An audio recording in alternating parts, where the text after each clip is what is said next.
Welcome back, Defenders. Jake here. Check out these huge losses for Russia. These are the numbers reported for October 15th.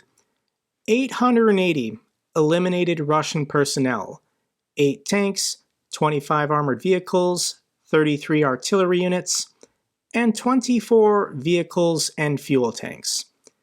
But if we go back in time, just a week, these are the numbers reported for October 9th.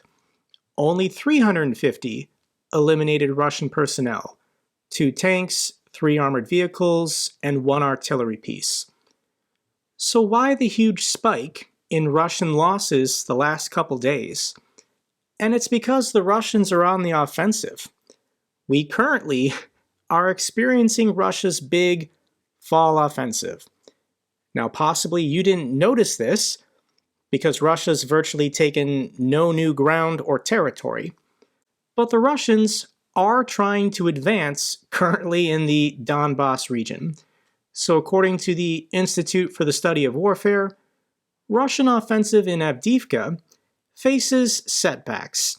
And setbacks is a very polite word for getting their faces stomped in.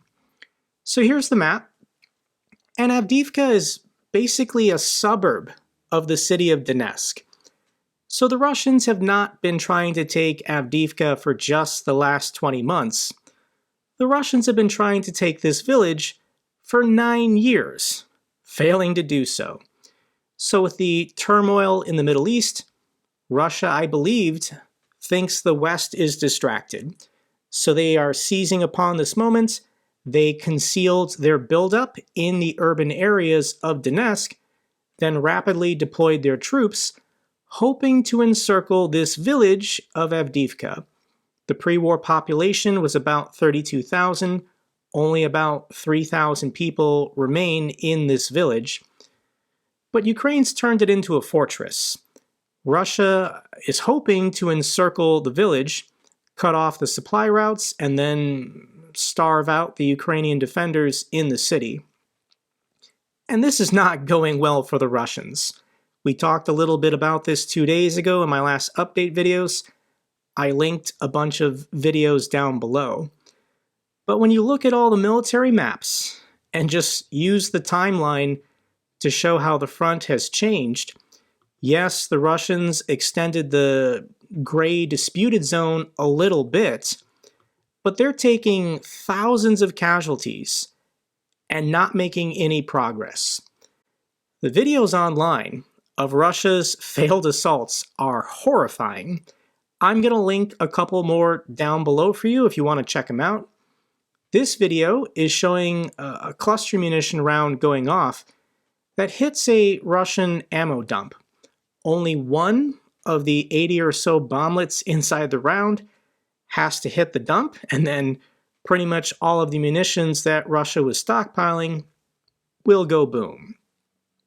This video is horrific, but a Russian soldier hops off this BMP. The BMP then tries to turn around and runs over their own soldier. Then while trying to turn around and maneuver, it hits a landmine and blows up. You can check out the video if you want to. The link will be down below. Here's a video of a Russian BMP catching fire, and there's a Russian soldier chasing after it to retrieve something from the vehicle, but I don't really understand why BMPs are so flammable. Now with tanks, I get it, there's tank shells inside the tank, but why is this BMP so flammable? In this video, I'm going to caution you, a Russian soldier comes upon one of his injured comrades, and rather than trying to treat him or retrieve him or evacuate him, he euthanizes him.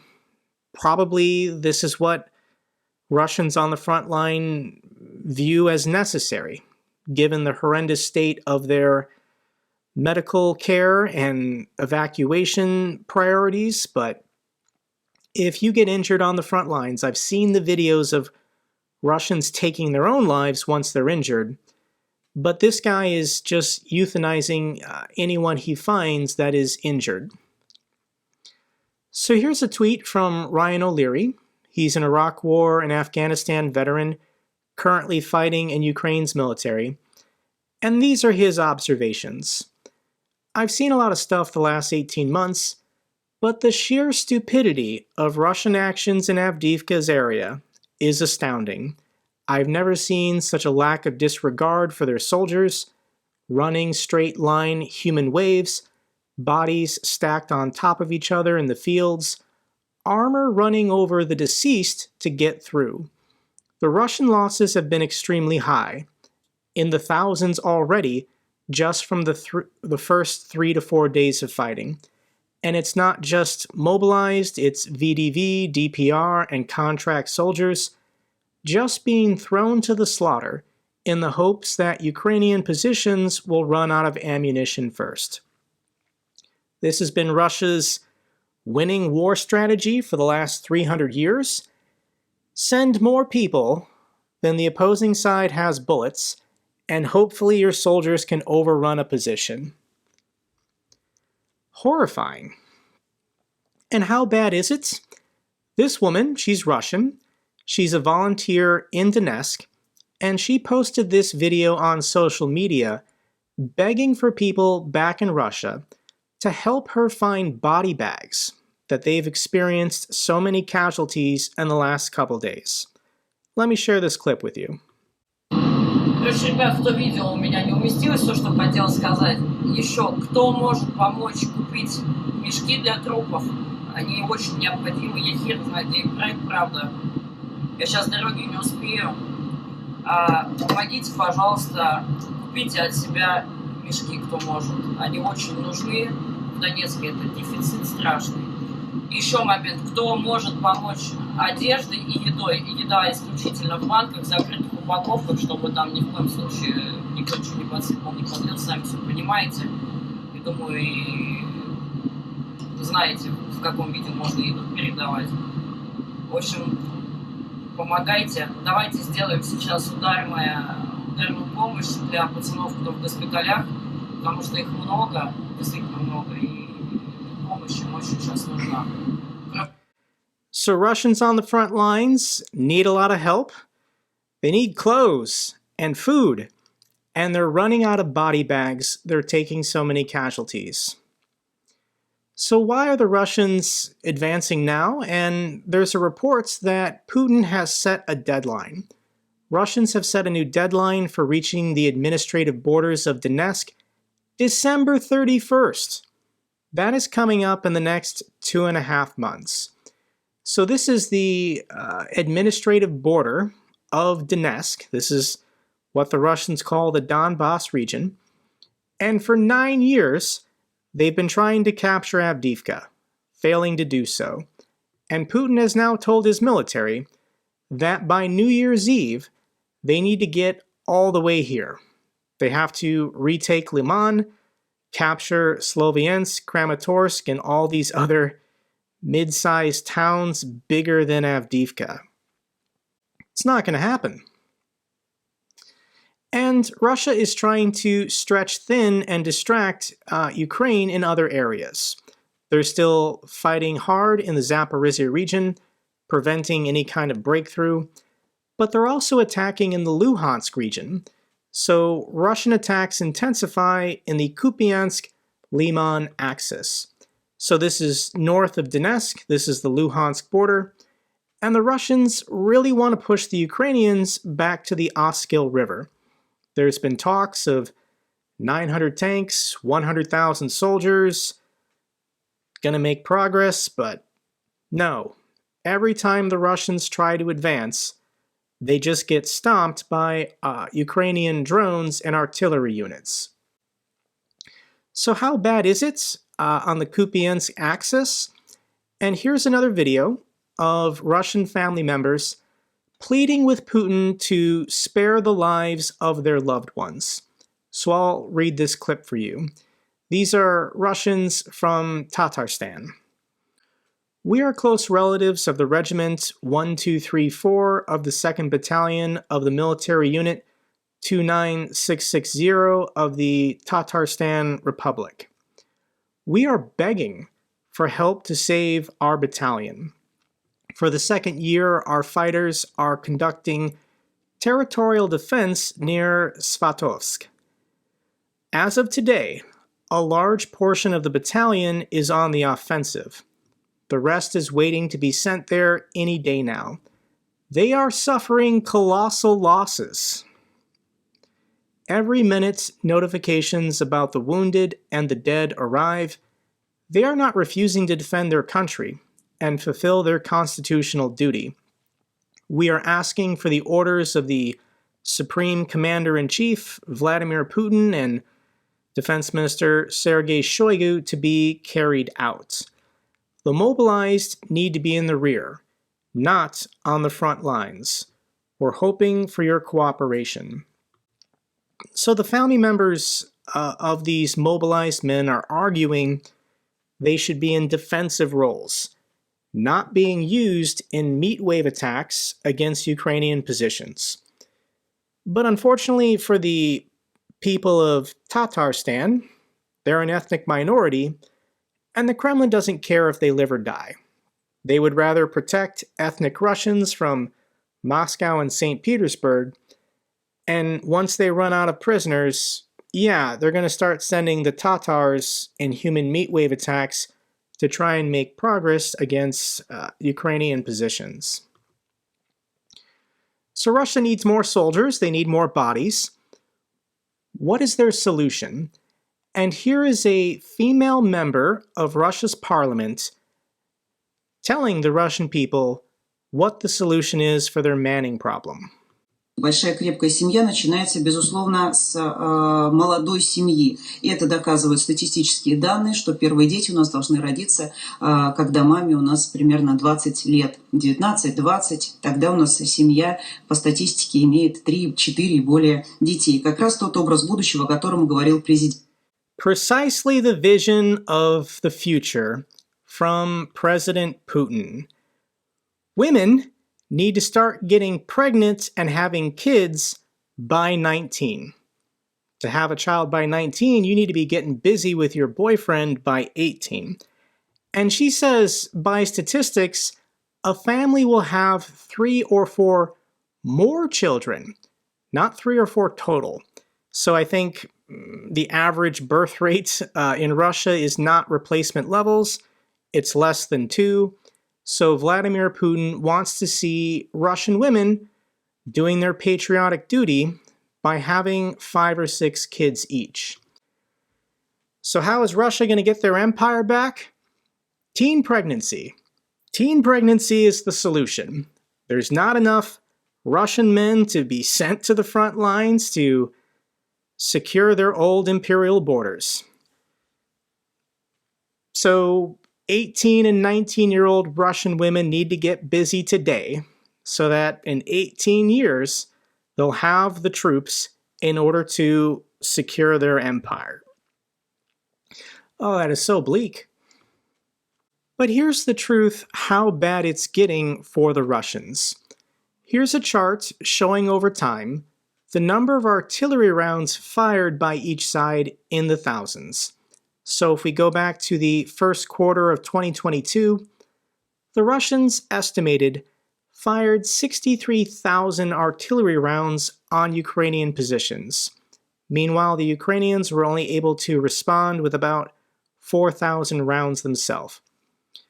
But over the course of 2022, the number started declining, and then over 2023, it's fallen off of a cliff. The reason why is their vast stockpiles of old Soviet artillery is gone. The Russians are still producing new artillery rounds every month. I'm sure they're trying to expand their capacity and produce as many as possible. But Ukraine and the Western Alliance now has the artillery advantage. The Western Alliance is now producing and supplying Ukraine with more artillery than Russia can produce on their own. Russia knows this, and they're panicking, which is why Defense Minister Sergei Shoigu went to Pyongyang to kneel before the throne of the dear leader Kim Jong-un. begging for artillery shells. And US intelligence is now confirming, saying that North Korea delivered 1,000 containers of equipment and munition to the Russians. So here are the satellite images of the containers loaded up by the North Koreans being sent to Vladivostok. And all the Russians want is artillery shells that the Soviets probably gave to the North Koreans 40 years ago. So what are the North Koreans getting in return? Everything. Jets, missile technology, nuclear secrets, a submarine.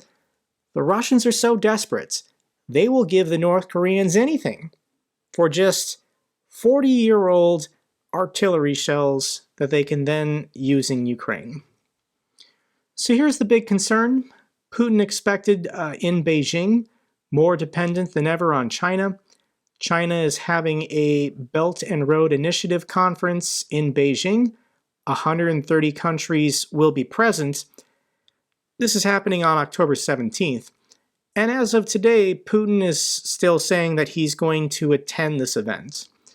So my concern is, are the Chinese currently providing artillery rounds to the North Koreans, allowing the North Koreans then to free up their stockpile by giving them to the Russians? If it's a one-for-one from China to North Korea to Russia, then in effect, yes, China is militarily helping the Russians. Good news for Russia.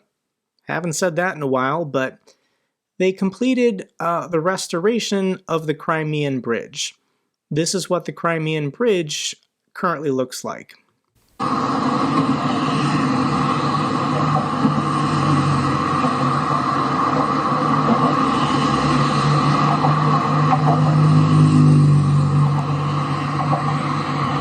So it was a couple months ago that Ukraine successfully struck the bridge and brought down this span and damaged the other two lanes. Russia completed repairs 18 days ahead of schedule, so we'll see how long the bridge can stay up. My guess is that before Christmas, this bridge will be struck again. Putin says Russia is ready to mediate the Israel-Hamas war. This war in the Middle East is going to be very difficult to talk about. I know people on both sides have very strong opinions and feelings about the Israelis and the Palestinians. So on this channel, I'm going to talk about how this new war in the Middle East directly relates to both Russia and Ukraine. The connections are everywhere. So here's a clip from Mardan. He's a Russian propagandist on Kremlin State TV. And just observe his giddiness, his excitement about this war happening in Israel and Palestine. This is what he says. Just a week ago, there was almost nothing more important to the average Western media consumer than Ukraine. The suffering of the Ukrainian people, the battle for independence, democracy, and everything else. A week passes. I check the most influential American and British newspapers. I tell you, there is no Ukraine there at all. They are no longer interested in the suffering of the Ukrainian people. Either the Ukrainian people are no longer suffering, or no one was ever really interested to begin with. So Russia views this war between Israel and Hamas as a welcome distraction to distract Western politicians and Western media away from the war crimes that Russia commits every single day. Russia is excited about this distraction because they think this will give them an easier path to victory in Ukraine. And here's Hamas thanking Putin for Putin's statement in support of Palestine. The Russians are refusing to condemn Hamas.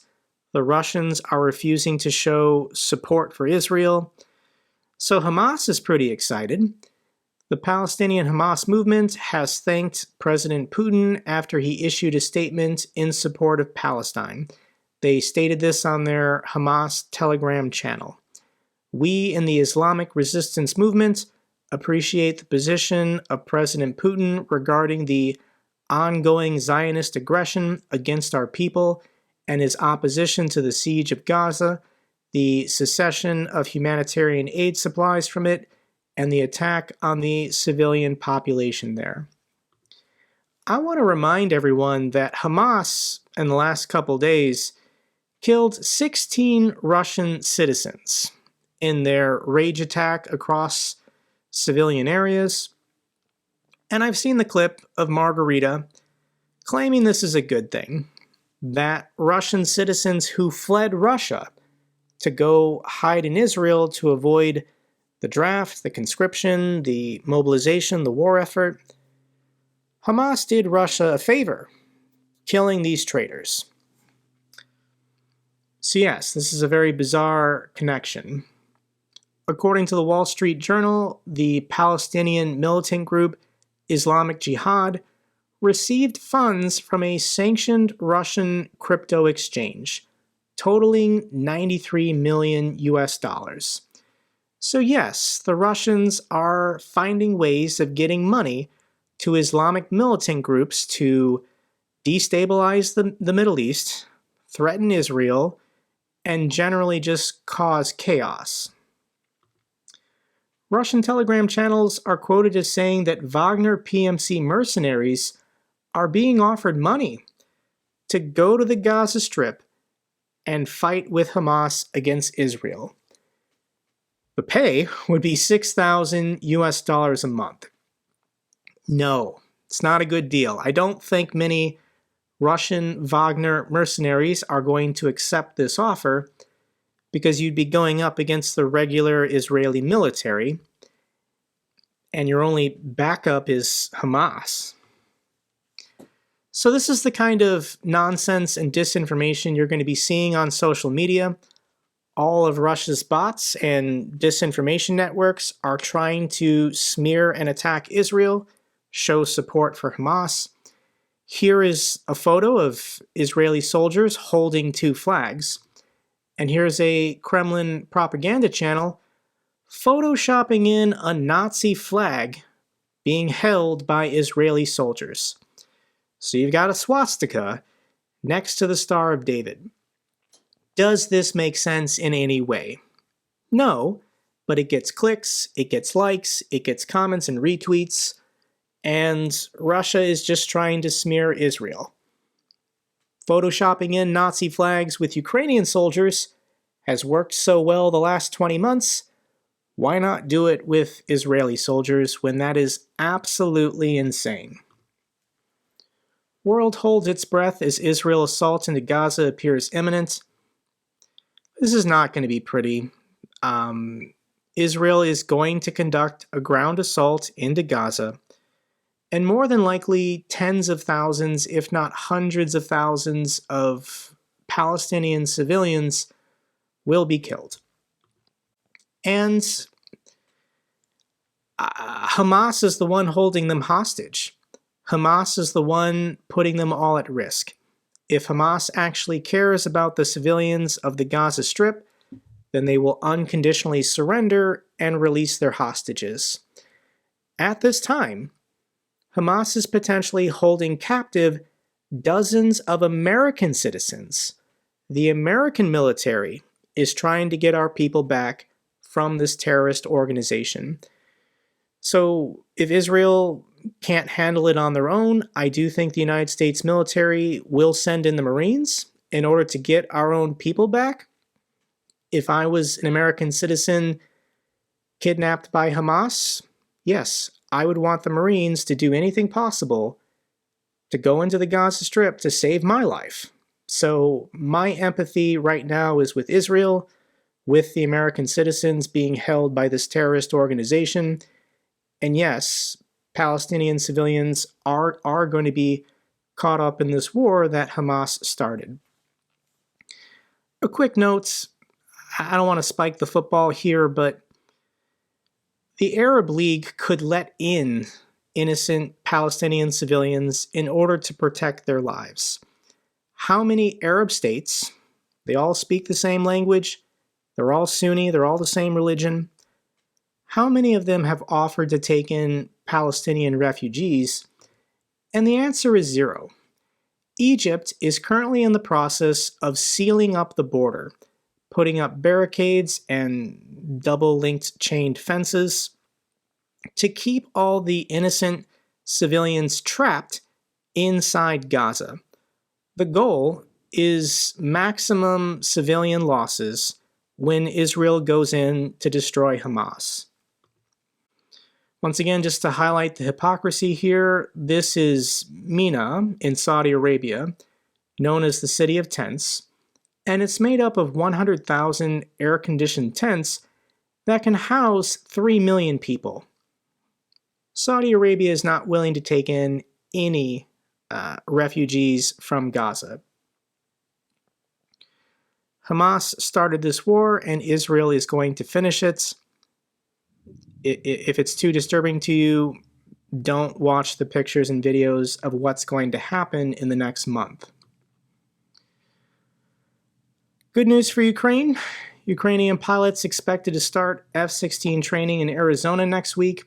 There are multiple NATO countries hosting Ukrainian pilots, offering different timetables and curriculum for training.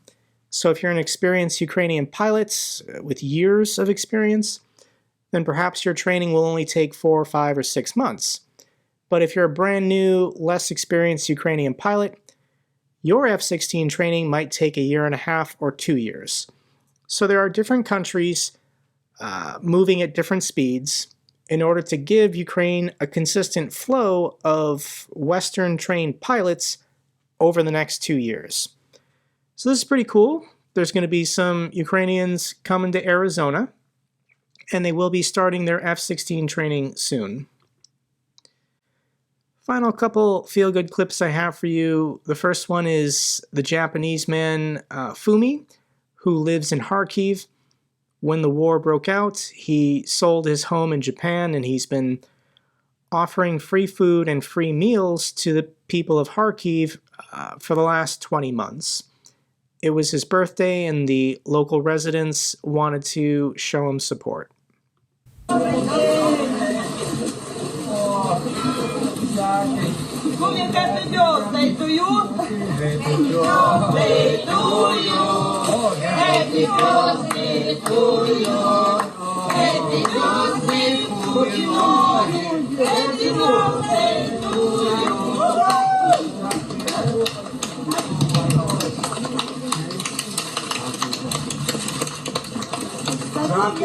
Спасибо большое. Дякуємо вам, дякуємо. Всього доброго вам, здоров'я. What a sweet man. Final clip I have for you is a Israeli Defense Force member who has been training Ukrainians in Ukraine, and he has to go back to Israel for the war, and he's saying goodbye to some Ukrainian defenders. One thing. One thing. Boys, wait. Okay. Great work. Hard work. Отлично, Like тяжелая you said, работа. so much more to do. Но еще очень много предстоит сделать. So my brothers, ready for it, yes? Но, вы мои братья, вы готовы уже. Slava Ukraine! Yes! That's all for this update video. Glory to Ukraine, glory to the heroes. If you found this video informative, give me a thumbs up. Best way to support the channel. Comments and questions, let me know down below. I love hearing from you guys. Till the next video, keep defending the truth, keep defending democracy.